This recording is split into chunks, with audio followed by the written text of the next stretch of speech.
Hi, I am Saika. Welcome to my channel. अगर आप हमारे चैनल पर न्यू है तो चैनल को सब्सक्राइब कर दें, बेल आइकन को ऑल पे कर दें ताकि हमारे चैनल के द्वारा अपलोड किए गए वीडियो का नोटिफिकेशन आप तक पहुंच पाए। तो आज जो है हम लोग चैप्टर 3 को ही आगे बढ़ाते हुए चीज़ों को समझेंगे। आपका चैप्टर क्या था? मिनरल्स एंड पावर रिसोर्सेज, जिसमें हमने मिनरल्स वाले पार्ट को पूरे डिटेल से समझा था। मिनरल्स क्या होता है, इसके कितने प्रकार हैं, इसका निष्कर्षण कैसे किया जा सकता है और इसका डिस्ट्रीब्यूशन जो है वो कहाँ कहाँ किया गया, इसके यूजेस को हमने समझा और इसका कंजर्वेशन कैसे करते हैं। इन टॉपिकों को हमने पूरे डिटेल में समझा है। अगर आपने पहले की वीडियोस इससे रिलेटेड नहीं देखा है तो आप पहले जाकर के उसको देखिए और उसके बाद पूरे वीडियो देखिए, अंत तक देखिए और कॉपी कलम ले करके बैठिए ताकि जो भी चीज़ें आपका रिटर्न किया जाता है उसको आप कॉपी कर सको। क्योंकि जब तक आप कॉपी कलम ले करके नहीं बैठते हो, आप लिखते नहीं हो, तब तक आपको चीज़ें उतना ज़्यादा समझ में नहीं आती है। ठीक है, तो आप जो है पेन और कॉपी ले करके बैठो और फिर स्टडी करो स्टूडेंट जैसा, है ना। उसके बाद आपका टॉपिक आ जाए पावर रिसोर्सेज। पावर रिसोर्सेज में बेसिकली जो है हम एनर्जी का स्टडी करेंगे। एनर्जी में भी एनर्जी का जो रिसोर्स है वो हम स्टडी करेंगे।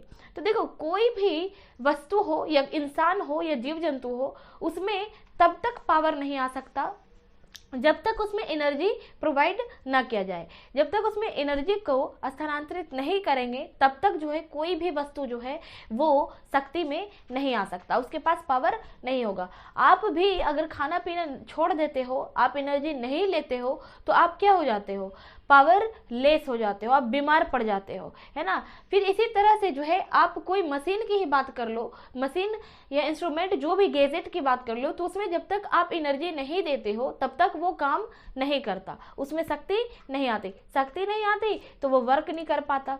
ठीक है, तो अब हम समझ लेते हैं कि एनर्जी जो है उसके दो सोर्सेज हैं। वो कौन सा है? एक आपका कन्वेंशनल सोर्सेज हो गया, एक आपका नॉन कन्वेंशनल सोर्सेज हो गया। जो कन्वेंशनल सोर्स है यानी कि परंपरागत स्रोत जो है एनर्जी का, वो बेसिकली जो होता है वो अनवीकरणीय ऊर्जा होता है।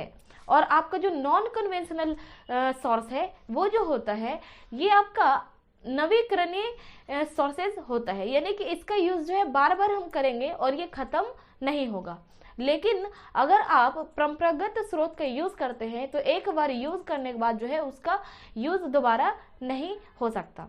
ठीक है, तो हम अब चीजों को देख लेते हैं कि हम परंपरागत स्रोत में किन किन टॉपिक को पढ़ेंगे। तो देखो, एक आपका फायरवुड है और फॉसिल फ्यूल है। फॉसिल फ्यूल जो होता है यानी कि आपका जीवाश्म ईंधन, इसका निर्माण की प्रक्रिया बहुत ही ज़्यादा मतलब स्लो होती है और इसका यूजेज हम काफ़ी ज़्यादा करते हैं। फॉसिल फ्यूल जो होता है उसमें आपका आ जाता है कोल यानी कि कोयला, पेट्रोलियम और नेचुरल गैस। ठीक है, उसके बाद जो है आपका फायरवुड जो है यानी कि लकड़ी। हम लोग जो है लकड़ी का यूज़ पहले करते थे खाना बनाने के रूप में, और लकड़ी जो है उसको जब हम जलाते हैं तो उसे उष्मा और उष्मा जो होता है वो निकलता है और वो एक तरह का क्या है? एनर्जी है, जिसका यूज़ हम खाना बनाने में करते थे या अदर पहले जो है जानवरों से रक्षा के लिए भी हम लकड़ियों को जला करके उसका यूज़ इस्तेमाल करते थे। ठीक है, अब हम बात कर लेते हैं बेसिकली हमें इन टॉपिक में कोल को, पेट्रोलियम को और नेचुरल गैस और हाइड्रल पावर को पढ़ना है। हाइड्रल पावर को पढ़ना है। उसके बाद जो है हम देख लेते हैं गैर परंपरागत स्रोत में हमें क्या पढ़ना है। तो गैर परंपरागत स्रोत जो है इसमें हमें सोलर एनर्जी को पढ़ना है यानी कि सौर ऊर्जा। दूसरा आपको वाइंड एनर्जी यानी कि आपका वाइंड एनर्जी को पढ़ना है हमें, और आपका न्यूक्लियर एनर्जी यानी कि न्यूक्लियर ऊर्जा को हमें पढ़ना है, नाभिकीय ऊर्जा को पढ़ना है। फिर जियोथर्मल एनर्जी को हमें पढ़ना है और फिर टाइडल एनर्जी यानी कि ज्वार ऊर्जा को हमें पढ़ना है। बायोगैस को भी हम पढ़ेंगे कि ये क्या होता है, इसका यूज क्या होता है ना, और कौन सा ऐसा देश है जो इसका सबसे ज़्यादा उत्पादक करता है, और हमारा जो भारत है वहाँ पर कहाँ कहाँ पर इसका यूज होता है और नहीं होता है, तो इसका क्या रीज़न है। ठीक है, अब हम समझ लेते हैं कोल को। अब हम कोल को देखते हैं। कोयला,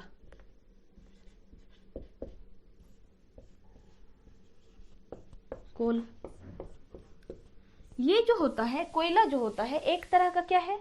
जीवाश्म ईंधन है, जो कि आपको पहले ही बता दिया गया। जीवाश्म ईंधन है। दूसरा इंपॉर्टेंट बात जो है इसका, इससे जो हम विद्युत की भी प्राप्ति करते हैं। ये जो होता है वो तापीय ऊर्जा होता है।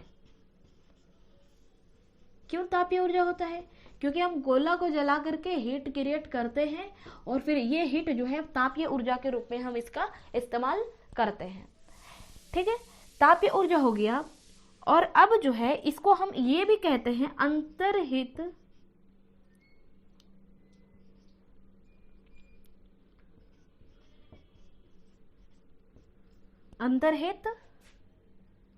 ऊर्जा, अंतर्हित धूप कहते हैं इसको।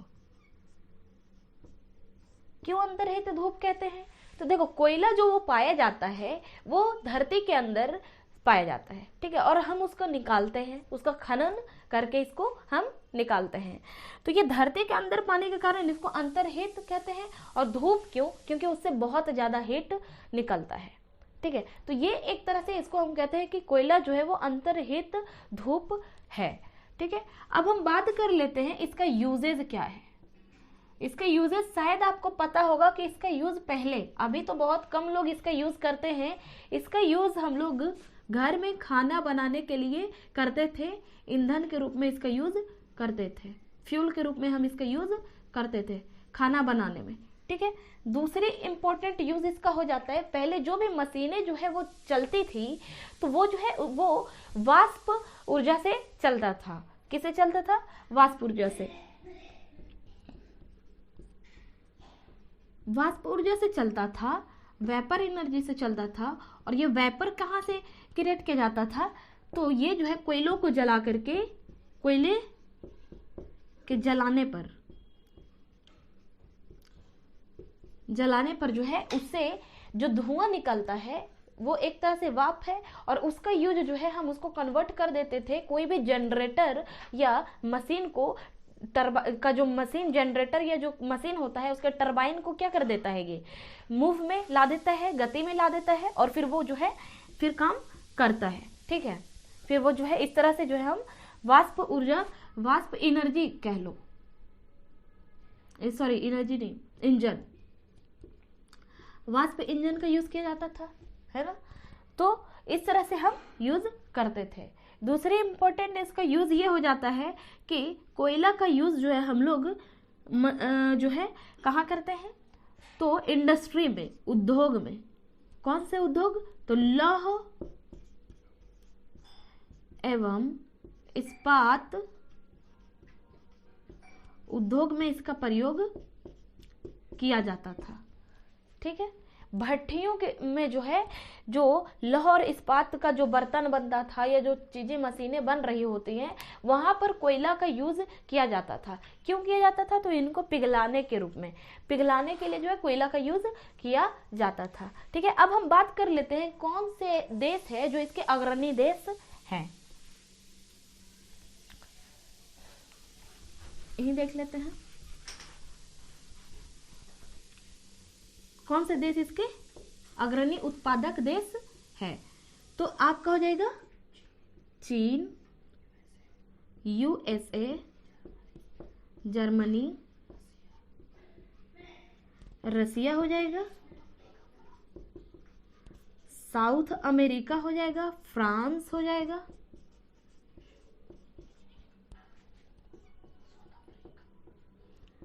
साउथ अफ्रीका हो जाएगा।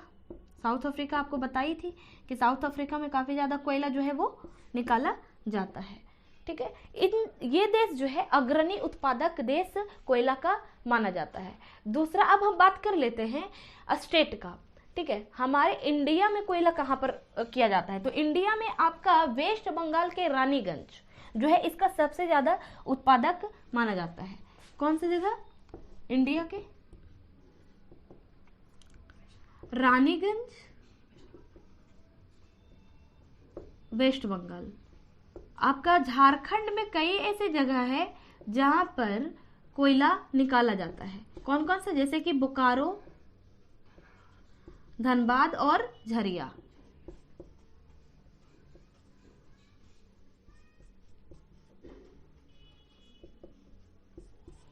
ठीक है, और इस तरह से आपका कोयला टॉपिक कवर हो जाता है। अब हम बात कर लेते हैं पेट्रोलियम का।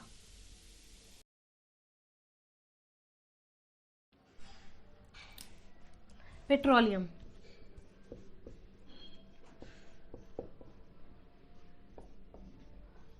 हिंदी में भी पेट्रोलियम ही बोलेंगे। ये जो पेट्रोलियम होता है वो काले रंग का गाढ़े काले तरल पदार्थ होता है, तरल पदार्थ होता है, ठीक है। और इसको जो है हम काला सोना भी कहते हैं, ठीक है। इसका जो है ये काले गाढ़े काले कलर का जो तरल पदार्थ है यही आपका पेट्रोलियम है। और इससे जो है हम क्या क्या निकालते हैं, इससे हम निकालते हैं डीजल, ठीक है। डीजल के साथ साथ हम लोग निकालते हैं मिट्टी का तेल,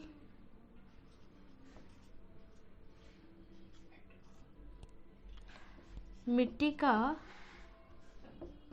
तेल, पेट्रोल निकालते हैं, इससे मोम भी निकाला जाता है। और आखिर में जो बचता है वो आपका प्लास्टिक हो जाता है। इन सारी चीज़ों को जो है पेट्रोलियम से ही निकाला जाता है। अब हम बात कर लेते हैं कि इसका उत्पादक देश कौन कौन सा है। तो उत्पादक देश इसका हो जाएगा Iran, Iraq, south Africa, Qatar और वेनेजुएला,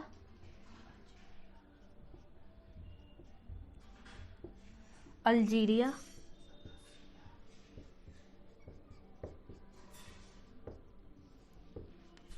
रसिया आदि। ये सारे कंट्री आप बेसिकली याद रख सकते हैं। जो पैसिफिक ओशियन है आपका, सॉरी पैसिफिक नहीं, जो आपका मेडिटेरियन ओशन है उसमें, और आपका जो क्या कहते हैं गल्फ कंट्रीज है, वो सारे जो है इसके उत्पादक देश माने जाते हैं, जो उससे लगे हुए कंट्री है, ठीक है। गल्फ कंट्रीज मेन है। हालांकि उसके बाद जो द्वितीय नंबर पे आता है जैसे कि अमेरिका वगैरह, ठीक है। तो ये सारे के सारे जो है वो आपका इसके उत्पादक देश है, ठीक है। अब हम बात कर लेते हैं इंडिया में इसको कहाँ पे निकाला जाता है। तो कुछ ही ऐसे जगह है जैसे कि असम के कुछ एरिया में निकाला जाता है, मुंबई के कुछ एरिया में निकाला जाता है, ठीक है। फिर गुजरात के कुछ, इसका जो निकाला जाता है वो तटीय व अपतटीय क्षेत्रों से, ठीक है, तटीय व अपतटीय क्षेत्रों से।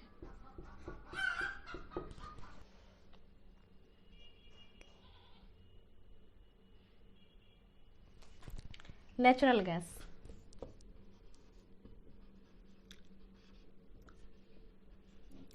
नेचुरल गैस जो होता है वो पेट्रोलियम पदार्थ के साथ ही निकाला जाता है, वहीं पे उसके निक्षेप पाए जाते हैं।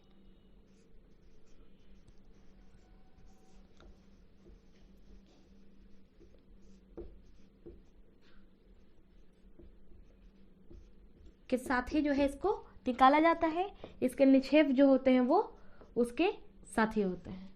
फिर जो है ये जो बेसिकली नेचुरल गैस में इतना ही जानना है, और ये जान लो कि इसका उत्पादक देश कौन कौन सा है। अग्रणी उत्पादक देश रसिया, नॉर्वे, यूनाइटेड किंगडम, नीदरलैंड आदि। ये सारे जो है आपका अग्रणी उत्पादक देश हो जाता है। अब हम बात कर लेते हैं भारत में इसका उत्पादन कहाँ होता है। तो भारत में आपका हो जाता है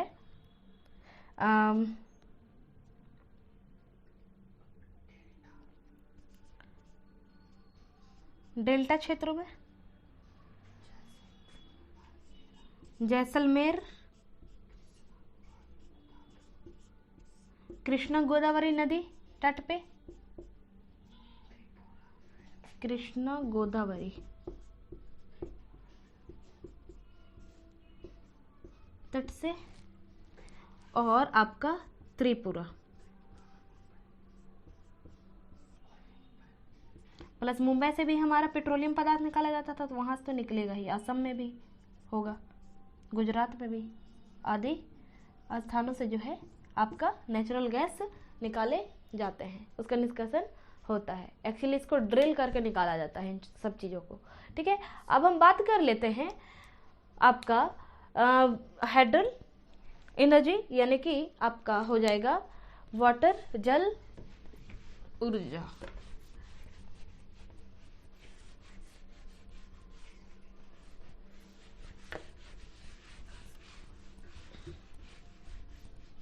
जल विद्युत ऊर्जा,